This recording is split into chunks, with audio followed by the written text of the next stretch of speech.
Good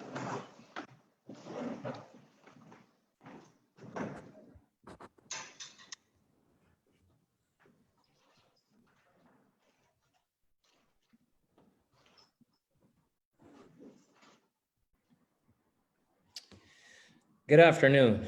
I'm Jonathan Stone, the Marketing and Communications Manager at Downtown Cleveland Alliance.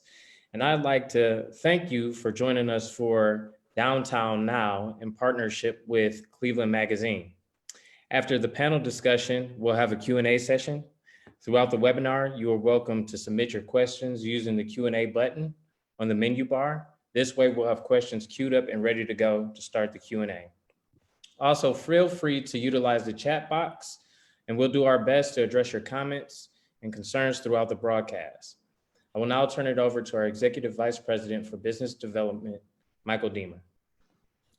Thank you, Jonathan, and thanks to all of you for joining us today for another episode of the Downtown Now webinar.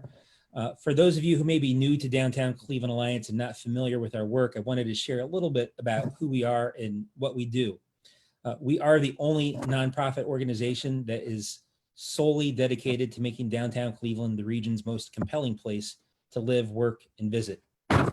We are, by definition, a place-based development organization that represents property owners, residents, businesses of all sizes, as well as civic partners.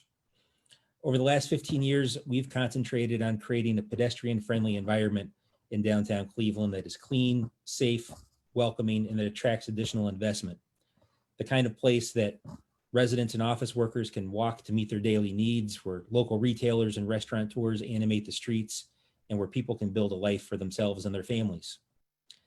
We can't do this work without the generous support of individuals, small businesses, corporate partners, and foundations.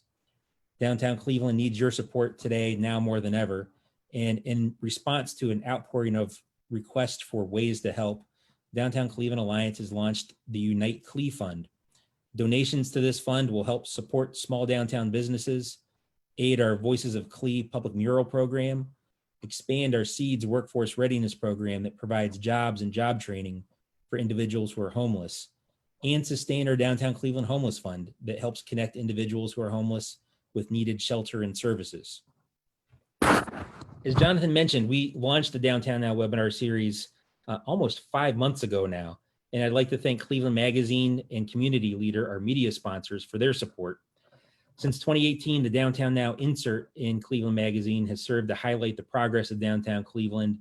And we've used the webinar over the last 5 months to chronicle a rapidly changing environment.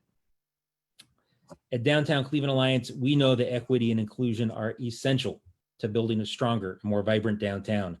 Building a place where everyone can participate and feel safe is not only the right thing to do, it's an economic imperative. In that vein, today, the Alliance released We Are In This, the first of 3 videos produced in partnership with Fusion Filmworks for our 2020 brand campaign. This video highlights the recent challenges faced by our downtown neighborhood as a result of the pandemic, as well as civil unrest that took place on May 30th. While showcasing the strength of our community and the ways we came together to support one another. We Are In This concludes with a call to action for all of us to proceed together with the necessary work towards building a more diverse, equitable, and inclusive downtown Cleveland in all of our spheres of influence. We'd like to show you the video now.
Thanks, Jonathan. I think our audio was a little bit in and out, so you may not have gotten the full effect of the video, but hopefully you got a sense from it that we are in this together, and our community as a whole has the ability to join one another in the face of adversity to build a place where people want to live, work, play, and visit. You can find the video on downtowncleveland.com and our YouTube channel, as well as following us on social media at Downtown CLE. That video actually leads very nicely into the conversation we're going to have today. We're joined by the Honorable Freddy Collier, Director of the Cleveland City Planning Commission, who is here to talk with us about the ways in which he and the commission are working to build the city and downtown we envision for the future. Freddie, welcome, and thank you for joining us today. Thank you, Michael. Really glad to be here and glad to be engaged in this conversation. Well, planning is a loaded term these days. Planning for the future seems harder than ever. But I thought it'd be helpful for us to kick off a little bit, and for you to share, what the City Planning Commission does and how it fits in with the economic, community, and real estate development that we see all around us. Sure. So just to give you some background, the City Planning Commission is over 100 years old. And the Planning Commission by charter is designated to guide the growth and development of the city of Cleveland. One of the ways in which it does that is through comprehensive planning. And we are tasked by charter to produce a comprehensive plan for the city of Cleveland every decade or so. These comprehensive plans, there's been 4 in the city's history. And our most recent iteration, Connecting Cleveland 2020, which some of your listeners may be familiar with, has really been the guiding sort of document that has helped to make a lot of the development decisions that have taken place over the last decade. Some of those decisions have led to tremendous success in neighborhoods. But we also know that planning efforts are not static, that they have to be evolving. And one of the things I always say to individuals, Michael, is what makes planning relevant is that conditions are constantly changing, and you always have to account for that. So by virtue of that, you have to plan.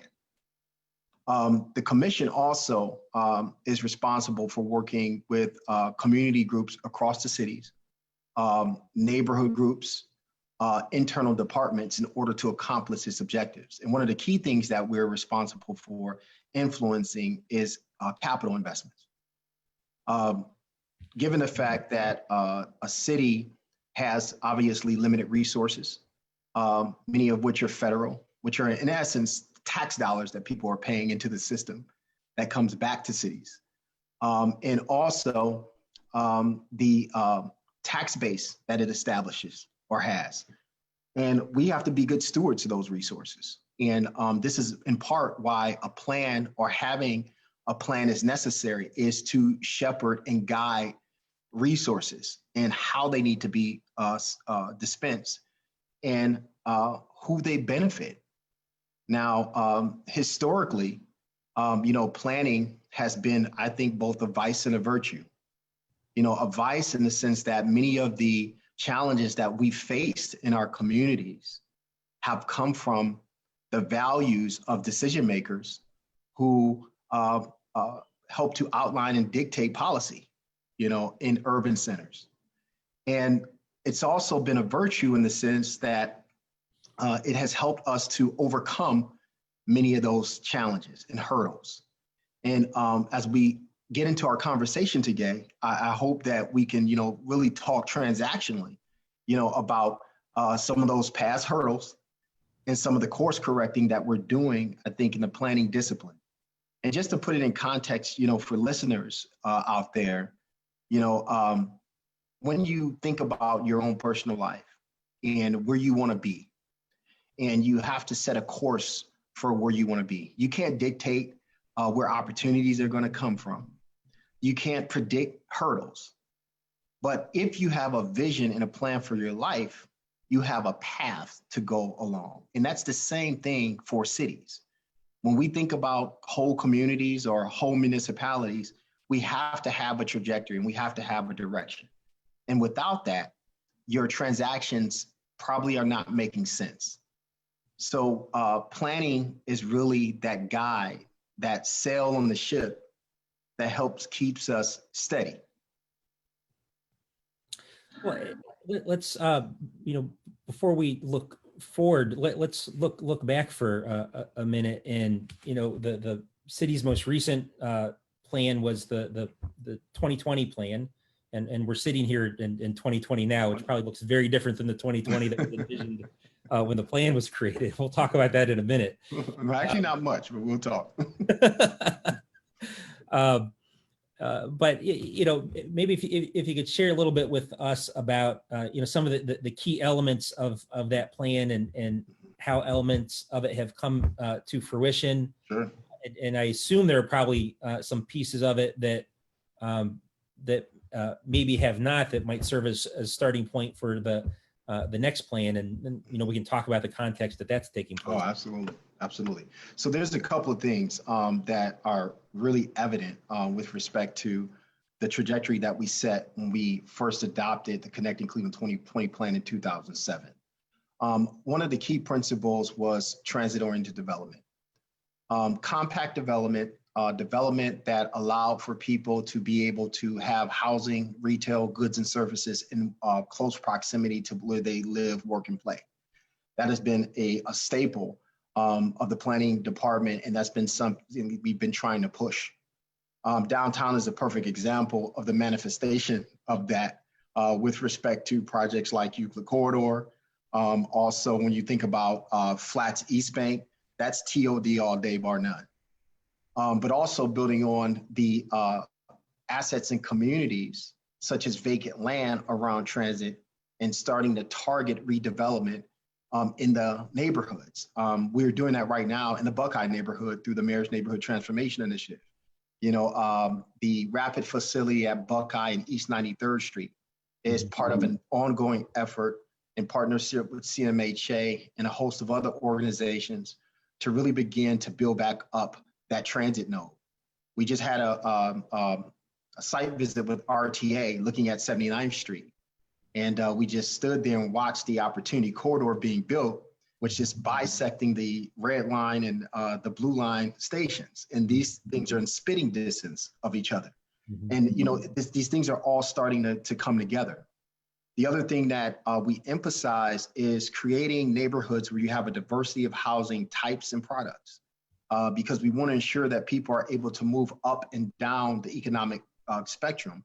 And when I say up and down the economic spectrum, we always talk about growth and possibility and people moving up in life, but life has its way of introducing challenges. And we also want to make sure that neighborhoods can catch people if they fall from grace, if they lose a job. Do they have a housing supply that will allow them to have products that serve them when they're at the top of the heap, but also if they run into challenges, that we have housing that supports them when they're not doing so well.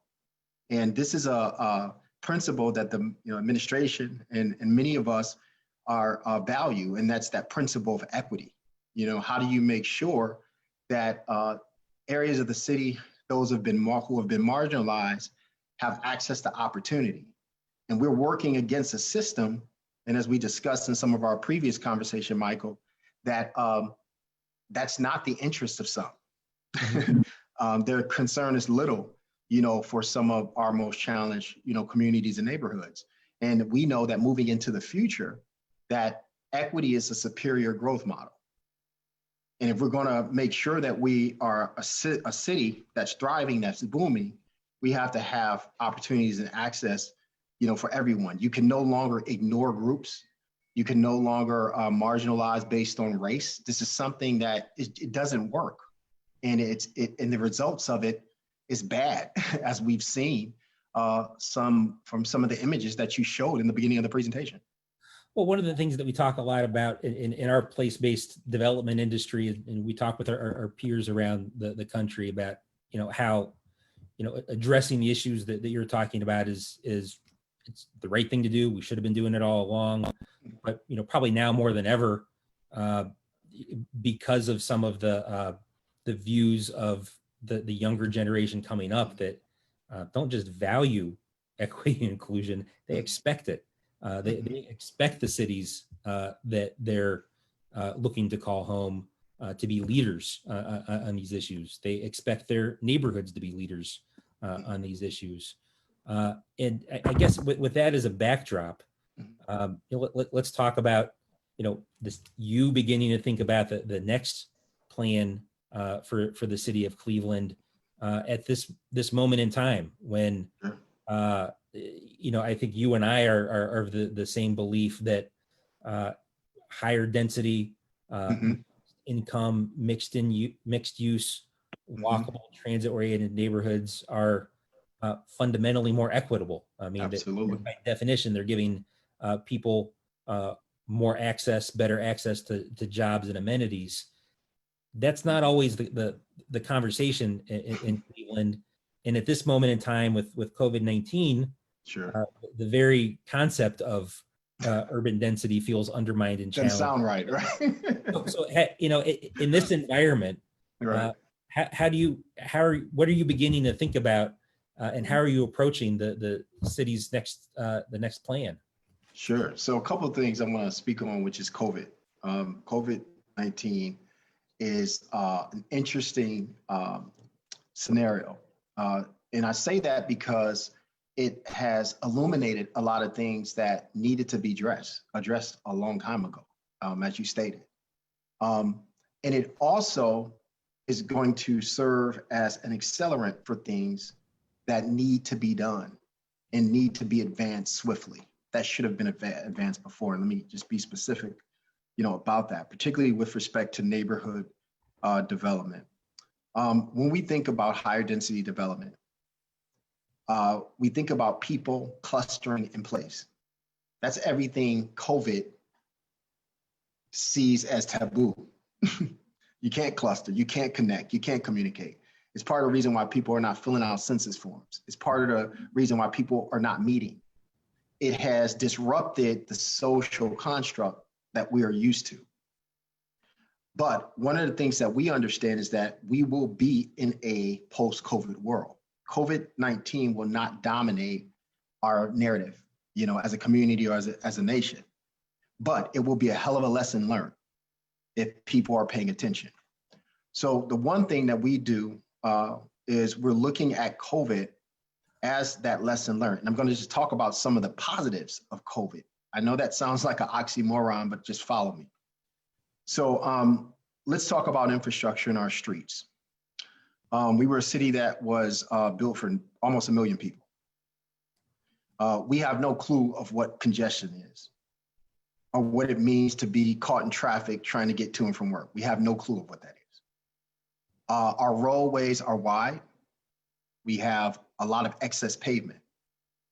And we're in a scenario right now where we can explore and examine how we can rethink our streets and do it in a way that's not disruptive to traffic, to what people are used to with respect to going to and fro.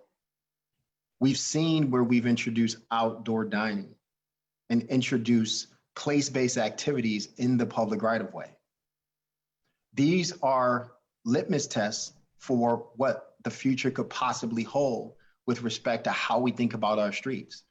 Do we need as much roadway in the future? Can some of these arterials, be secondary arterials, be closed off to vehicular traffic? We're also witnessing a spike in shared mobility. And lo and behold, the ridership of scooters and other shared mobility devices, and if you go in any store, Target, Walmart, Dick's Sporting Goods, you try to buy a bike, it's like trying to find gold.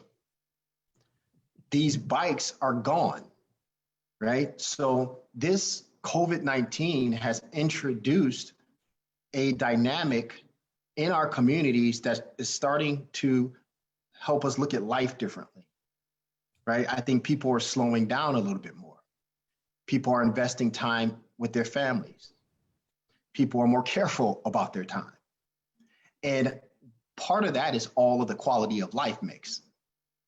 So I think when you think about some of the things that COVID is also doing on the technology front, it's forcing us to innovate.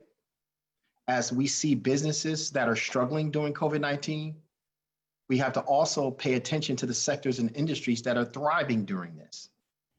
And those sectors and industries are probably going to be around because there's going to always be a need to adapt. So adaptation is very important for us moving in the future city. So as you know, Michael, we're working on a conference with the Urban Land Institute that's going to be coming up next year. We're going to have some preliminary discussions with Dan Withrow and the City Club folks this October. And this focus is around building the 21st century city and what that means. And this is really going to be a precursor to the update of our comprehensive plan. Innovation, technology is moving at a pace that many cities are not ready for. The things that 5G technology is going to introduce, it's going to help become the backbone infrastructure for autonomous vehicles, the electrification of vehicles, and everything that's really going to shape our society. We also are looking at the most vexing areas of community and neighborhood development that cities are challenged with today. Those include mobility, technology, and economic development. And the conference is really going to be centered around those three pillars, because these are the things that regulators, elected officials are struggling to get their head around. And if you can't get your head around it, you can't plan for it. And the worst thing that you can do is act like you know when you don't know. So we are garnering the expertise to facilitate in this process to really begin to actualize, development activity in these areas that really embrace the 21st century. So what is that? Broadband access. That's critical. It impacts education. Sure. We're seeing that right now. We're seeing that right now. Telehealth is huge. So these are all key components. Digital signage, is a big deal. With respect to some of the proposals that we're seeing where, digital media and our regulations don't match. So Right. we often have to vary with our zoning code for things that we actually want to see to a degree. So that needs to be corrected. So we're doing a lot around form-based zoning and rethinking our zoning code. The other aspects, when you think about mobility, which is a huge one, because how people get to jobs and places have changed so much. And I just can't emphasize enough the need to rethink the street. So we've been working, to focus on, shared mobility, focused on long distance travel, working with NOACA, who's been a great regional leader with respect to thinking about how we move from hub to hub. So we're thinking at a very large level, and not to mention, we get sometimes applications for gas stations, and we look at these things like, in the next decade, you guys are going to be obsolete because the entire auto industry is going all electric in the next decade. What does that look like? And how can we begin integrating these things into the fabric of our community? And we needed an accelerant. And I believe that COVID-19 has placed a lot of emphasis on the fact that you need to move and you need to move quickly. And you can never be in a situation where you're not ready to adapt. And I think those are the lessons that COVID has taught us. No, I think that's right. You talked a lot about transportation and mobility, which, I think is critical to the downtown neighborhood, where, having robust infrastructure and mobility options is really essential for the kind of downtown that we all want to have. I'm wondering, as you, again, think about the next plan for the city of Cleveland, at the same time, RTA is looking at a redesign of its system at the same time that NOACA, our metropolitan planning organization, is in the early stages of looking at a downtown transportation plan to make sure that we're meeting the needs of the future. What are some of the opportunities that you see in downtown, and what are some of the outcomes that you hope for in those planning processes? Yeah, so that's just to name a few. There's so many different planning initiatives that are taking place right now, and from the planning sector, that's a good thing. That people are actually coming together and thinking about and recognizing the fact that something has to change. But with downtown specifically, there's a couple of things I want to first highlight about downtown. Downtown obviously is the economic center of our region of, I would say, Northeast Ohio. And downtown has always been visioned to really become a neighborhood. But what does that mean? That means that people have to have a place to live, work, play, learn, shop in a safe and well-connected environment. Every neighborhood has to have those ingredients to be a neighborhood. So not only do we have to house corporations and tall structures, we have to make a place where people can actually live. One of the things that let me know that we were moving in the right direction with respect to downtown is when, I think I shared this with you, I saw a woman with a stroller. Yep. And I started seeing people walking dogs. Mm-hmm. And then I started seeing neighborhood level activities and experience happen in our central business district. And as we started to see grocery stores emerge and higher density development with respect to buildings being converted to residential, these are all the indicators that downtown is emerging into a neighborhood. But there's still quite a bit activity to leverage. One of those is from a recreation standpoint, there's a lot of work that needs to be done. There's places in downtown where you have park areas. There's not enough. Mm-hmm. I think that the connectivity to our waterfront and our riverfront, and I want to emphasize the riverfront because the lakefront has overshadowed that conversation for so long. I want to make sure we talk about the vision. Oh my God, yeah. But the riverfront is really a spot where you can really create some real opportunity and connectivity to the downtown grid. And, I often say that downtown is the living room of the region and everybody needs to feel welcome.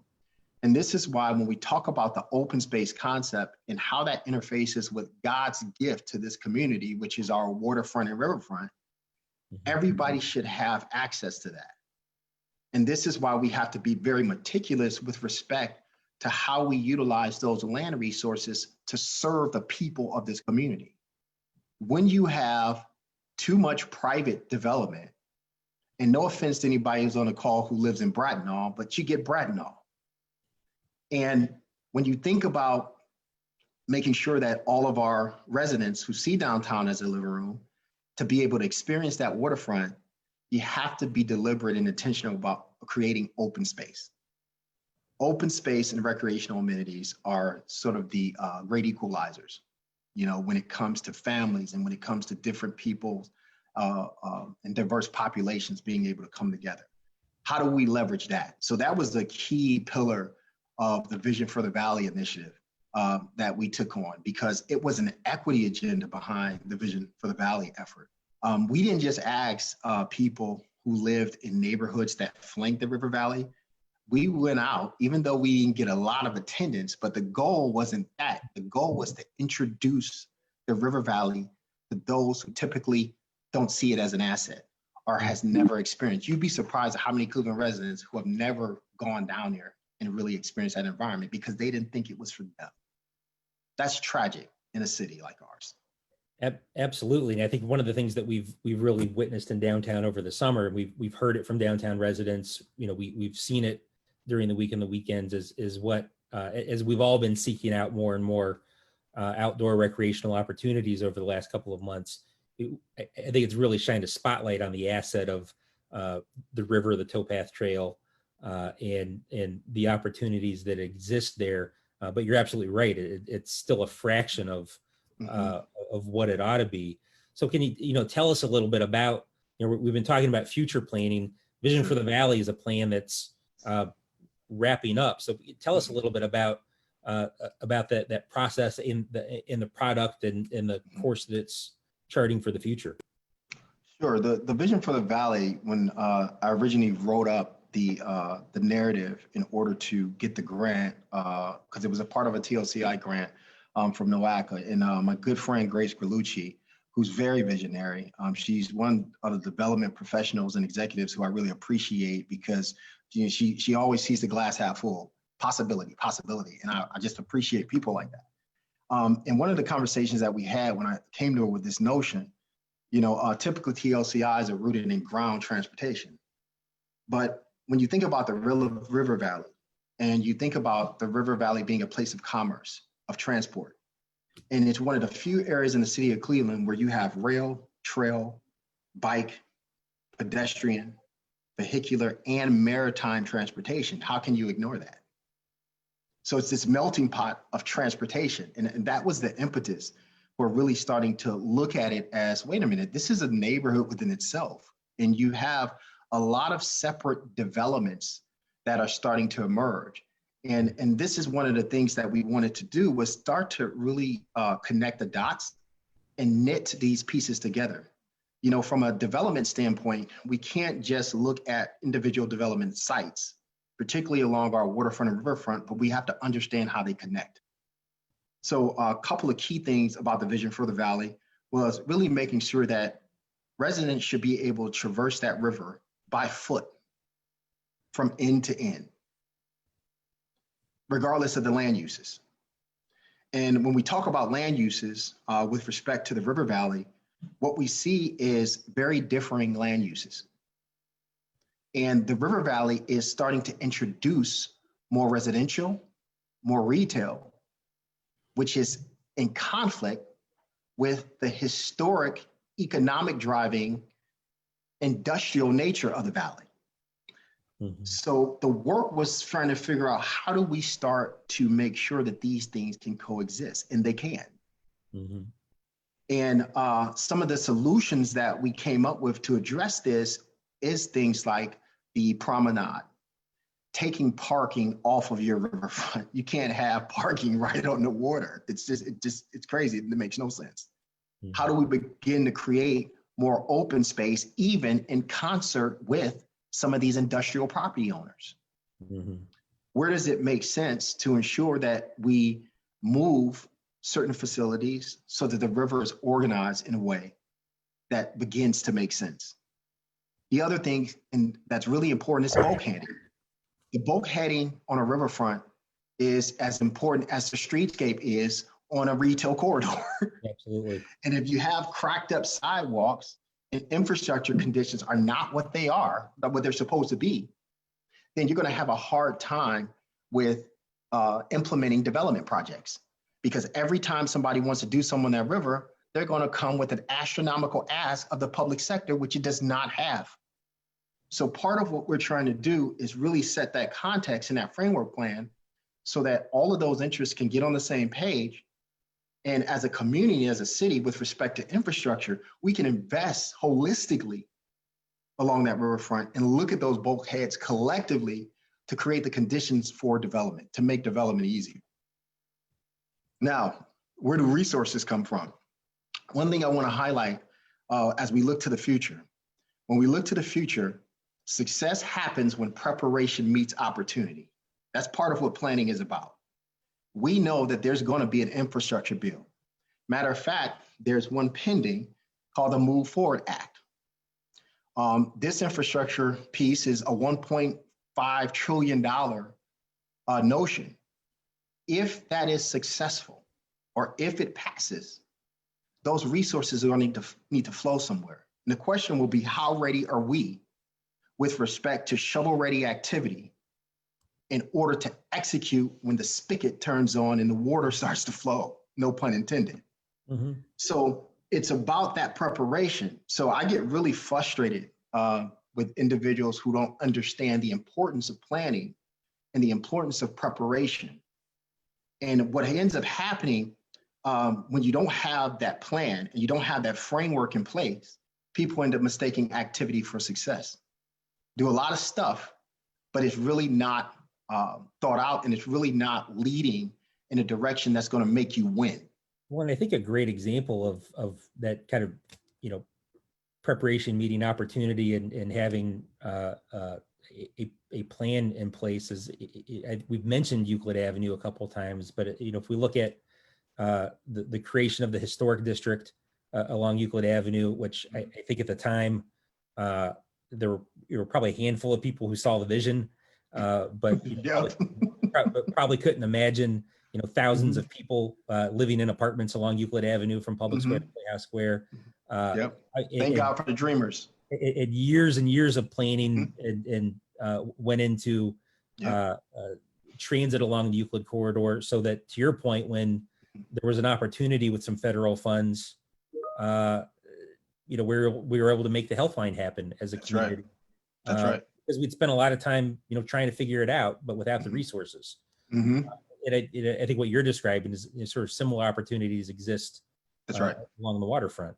Right. And I tell you, Michael, that's the approach. That's the algorithm, is really, you plan when things ain't great. Because one thing that life teaches you is that it ebbs and flows. There's good times and there's bad times. And when the good times start rolling, you need to be prepared. So this is important. And you understand too, that whether you're elected official, corporation head, or whomever, you have different philosophies with respect to the notion of readiness. You got some people who see it before it happens. You got some people who are not going to see it until it happens, right? And then you have those who jump on the bandwagon after it happens. And that's just the reality. And as you are in certain phases with respect to how your city is growing, you got to know who the partners are and who you got to work with when. I know personally some of the individuals, because many of them were mentors and friends, who helped to plan the Euclid corridor in its infancy before it was even really an initiative. And when they see, and you literally walk up the street and you see the activity that has occurred and the life that has occurred and what was on paper, the connection is almost amazing. But that just goes to show where you have that commitment when something makes sense, how you have to work the plan. Plans sit on the shelf because people don't implement them, not because planning and the visioning is bad. It's people have to commit to carrying the water. And I think that's where I think sometimes we fall short. Well, and that might be a nice segue into a tool that is very important to us in downtown Cleveland and has become increasingly important across the city, and that we're going to be in front of the Planning Commission tomorrow to talk about, and that's special improvement districts as a way to organize resources and stakeholders in order to advance nodes around the city of Cleveland. And I wonder if you could talk a little bit about special improvement districts and the role that they've played from your perspective, not just in downtown, but increasingly across the city. Yes, special improvement districts, I think, is one of the most important tools when it comes to retail district stability. The reason why I say that is because I believe it's a tool that empowers. It's not about waiting on the city to do anything. It's people and businesses controlling their own destiny. And let me just give you sort of the technical outline for those who are listening. Special improvement districts basically take a geography, and it allows for businesses within that geography to impose a tax on themselves to fund services that goes back into that geographic area. Those services can include anything from using downtown as an example, the downtown Cleveland ambassadors, the guys that you would see out in yellow shirts, on bikes, making people feel safe, making sure that things are clean, addressing issues of that nature. Those are important tools. And when you can control your own destiny and you are civically engaged, that is what helps to make sure that these districts are strong and they're maintained. If it was up to me, if we can do these all over the city, it will be wonderful. However, the one nuance about SIDS is that you have to have a strong business base in order for that to happen. So it typically caters to strong business districts. So part of the work that we have to do is really build up, our retail districts and build the communities around them to get them to that level, so that you can have that level of resilience that this tool allows for. And then the other thing, just with respect to our business districts, just to stay on that, we've been doing a lot of innovation around how to be more entrepreneurial in our decision making.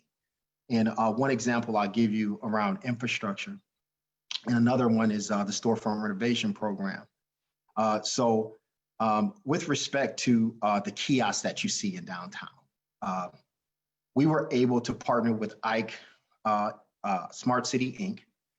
and actually identify areas of the city where we can place these kiosks as the initial starting point.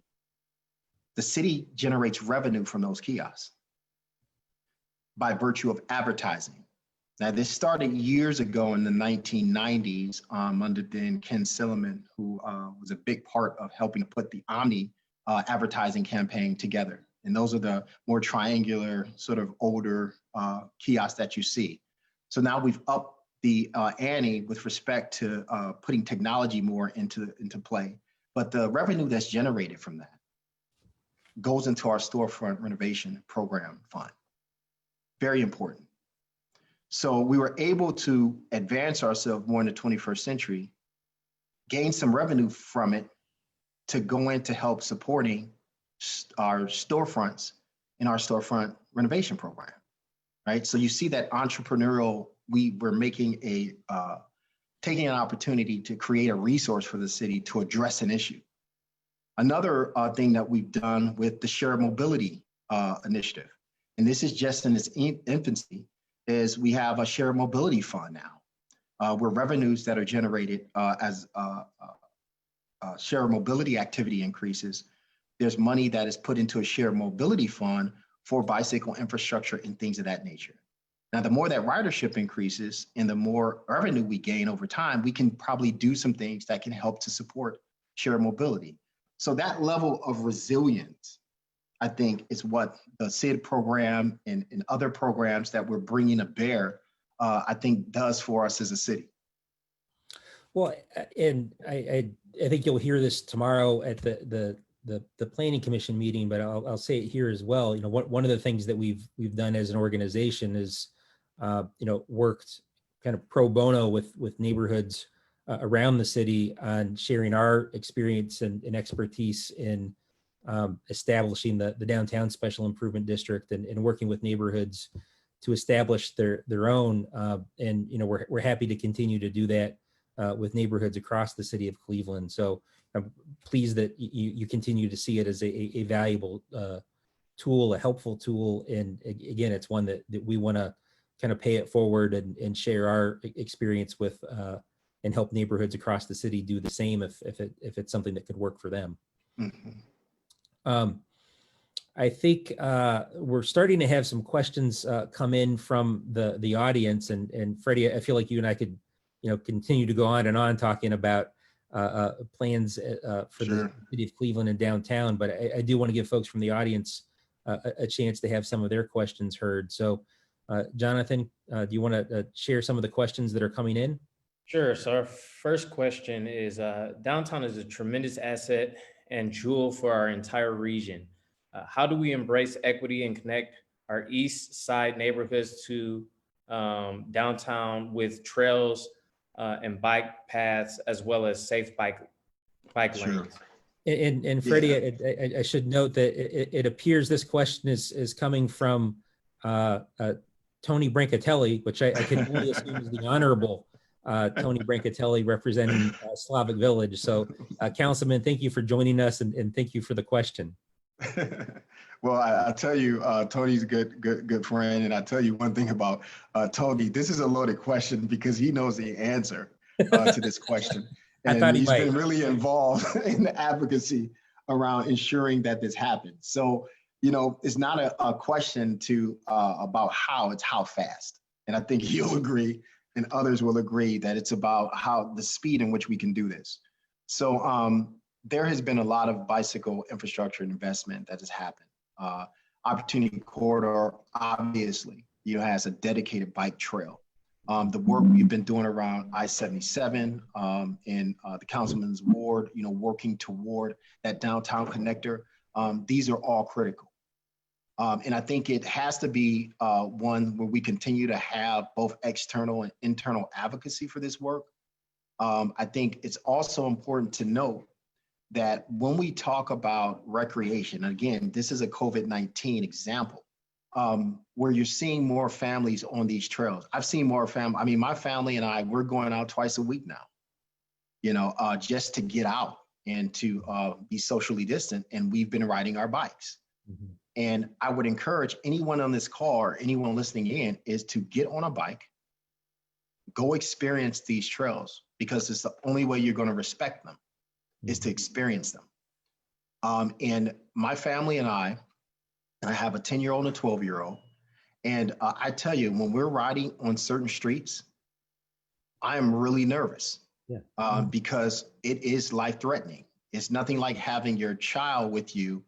You become much more keen on all the little details, from curbs to curb cuts to where these things lead to, the feeling that you get. So it became very intimate, for me during this time period. And dedicated bicycle infrastructure, vertical infrastructure that protects people is the best thing to have if you want to have a substantial trail network.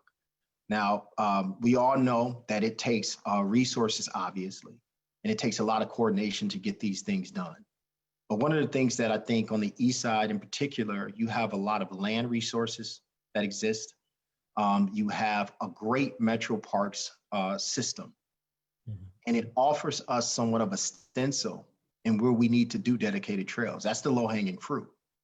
I think the challenge is how do I walk out my front door and get to a trail safely? So that, I think is where the work needs to be, in the infrastructure that gets you to our sort of freeway of trails. So we kind of think of trails as a hierarchy, just like you have a street hierarchy. You have your freeways, right? You have your main corridors, and then you have your residential streets, alleys, et cetera. Well, with trails, there's a similar hierarchy where you have, your freeways, which is your safest, just go. You don't have to worry about traffic, low stress, trail networks. But you also have to have those neighborhood connections. And one of the things that I know that the councilman and others, are really, interested in focusing on, and administration has been also very much interested in making sure that this happens, is really building up those neighborhood connections that lead you to those dedicated trail heads and trail scenarios. If I could ask a follow-up question, because it is one that comes up with some frequency in downtown. I think the councilman's question was about, the connectivity between downtown and the neighborhoods with bike infrastructure, which I think is critically important, and we need to, work together with you and in all the neighborhoods to help accelerate that and make that happen in any way possible. But, the other thing that comes up a lot in downtown is the need for improved bicycle and probably shared mobility infrastructure within downtown. Yes. And as you're thinking about the continued implementation of shared mobility devices, as you're thinking about the planning for the city, what opportunities do you see for enhancing bicycle infrastructure within the boundaries of downtown? Yeah, that's very important because, typically downtowns are seen as a hub, and a hub for not just people, but for traffic. And when you start to or continue to look at your downtown as a traffic hub, then it's very hard to wrap your head around the notion of mobility and mobility options with respect to infrastructure, because you have the police wanting to make sure that everybody gets in the morning in a sufficient time and get out in the evening, right? So that's a different calculus. But going back to where we talk about downtown being a neighborhood and people living, working, playing 7 days a week, that's a different sort of outlook. So it forces us to look differently at our streets. So what are the opportunities? For me, the low-hanging fruit is really making sure that we connect with our lakefront and riverfront into our major public spaces in downtown, okay? The malls, public square, right? And other parks within there, like Voinovich Park, or whether it's, you name it. So making sure that we connect to those amenities that people want to go and spend time and recreate around. Then the difficult part is the infrastructure part, because that takes dollars. And as elected officials know, that takes a lot of pain, because you have individuals who are still not there, even though you have many advocates for it. So those are things that a lot of our elected officials have to manage, which people really just don't get. That even though we see it one way, there's still contingencies out there that may see it differently. And you can't just ignore them. So one of the things that we've been doing with respect to downtown is really looking at what can be catalytic that can demonstrate some of the things that we're talking about. So the most recent thing that we did was the Midway study. That was very important. The Midway started it as an advocacy project that was grassroots. And we at the Planning Commission, we appreciate and see the merit in this and wanted to take it to the next level. And we initiated a study to get us to the point where we've gotten funding from our regional NPO to implement the Superior Midway. There's a gap that we need to fill, but there's a commitment to filling that gap. If this takes place, I think it's going to catalyze and change the narrative of how we see downtown. And the other thing that's going to fit, go ahead, I'm sorry. Not to interrupt, but just for folks who may not be familiar with the Midway Project, can you just briefly describe what that is? Oh yeah, so I'll make it very simple. Think of the Euclid Corridor project, which has buses, but for bikes. It's basically taking the middle of the road and making it a two-way scenario for bikes that is protected on both sides, that can get people from downtown to east side neighborhoods seamlessly along Superior Avenue. So that type of scenario is similar to what Euclid Corridor did for businesses along Euclid. It's just going to be devoted to a different type of mobility device. So if in fact we can do projects like that, and we start getting people who are living in downtown riding and walking downtown more, it starts to become something that the market demands. And when the market demands something, guess what? Corporations, government, and everyone else has to respond to it, period. So if you want to talk about acceleration, it'll be of the people. And I think at the end of the day, when you look at, organizations who've partnered, with the city, like Bike Cleveland and others, getting people familiar, with, riding in urbanized environments. So you see the critical mass rides, those are huge, man. Kids love them. Everybody loves them. It brings people together. It's a social endeavor, but also creates a really good opportunity to demonstrate again how the streets need to be repurposed for all users. Well, we are rapidly coming up on the hour. It's gone by quickly, Freddie. I would like to give you the last word on a couple of things. Sure. One, a couple of weeks ago, we did an entire Downtown Now webinar session talking about the importance of voter registration, vote by mail, and filling out the census. Oh my gosh. And I know the census is particularly important to city planning. So I wonder if you could share a few words in closing about the importance of the census, and then just close us out with a few words about, where you see the city of Cleveland headed on the other side of COVID-19. Yeah, that's a lot of closeout, but I'll give it to you. I know you can do it. With the census in particular, I just want to just call out to all the callers that are listening in and people that are tuning in. The census and voting are two of the most important civic responsibilities that we have as citizens in the United States.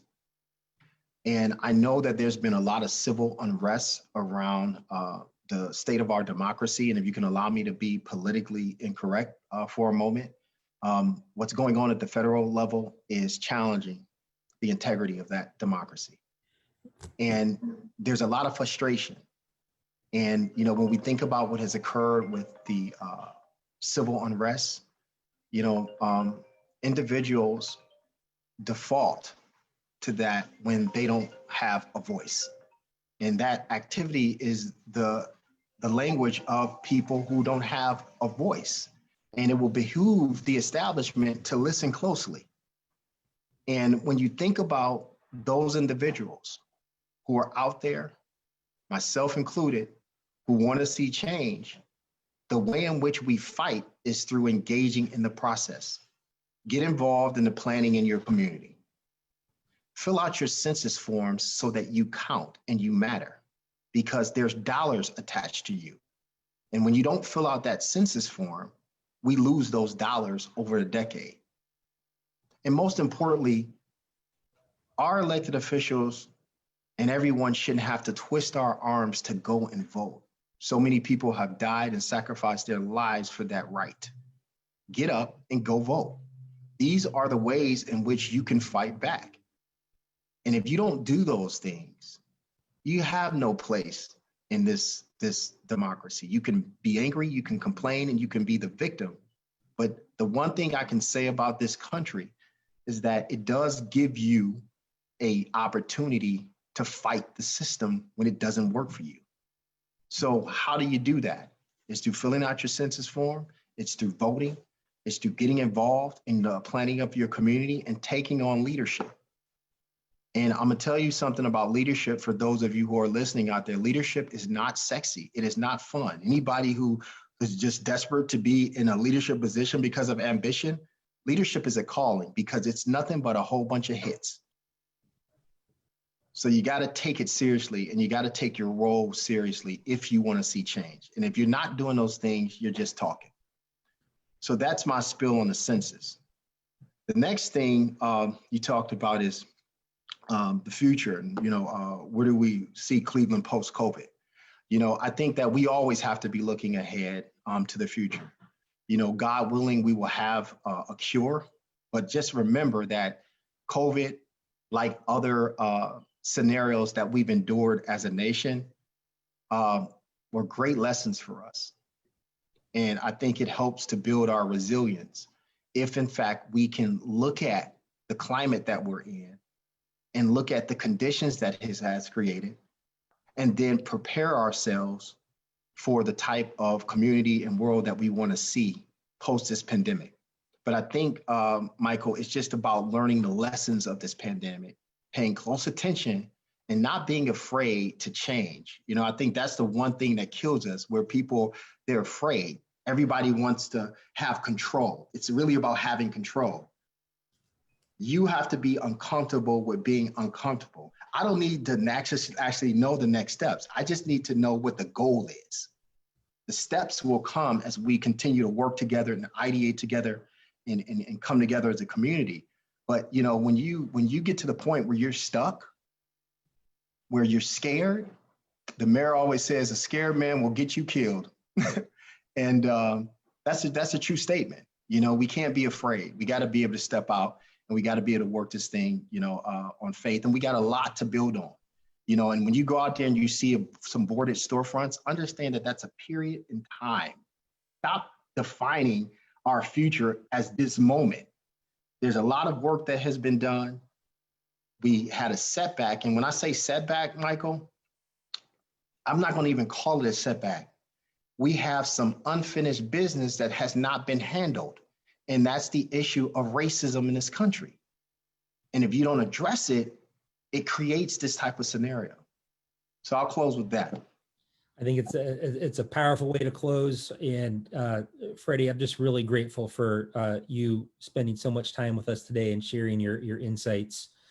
We appreciate the partnership and work that we do at Downtown Cleveland Alliance with the City of Cleveland and the Planning Commission and Department in particular. So thank you for that partnership and your time today. Thank you. Appreciate it. It was therapeutic.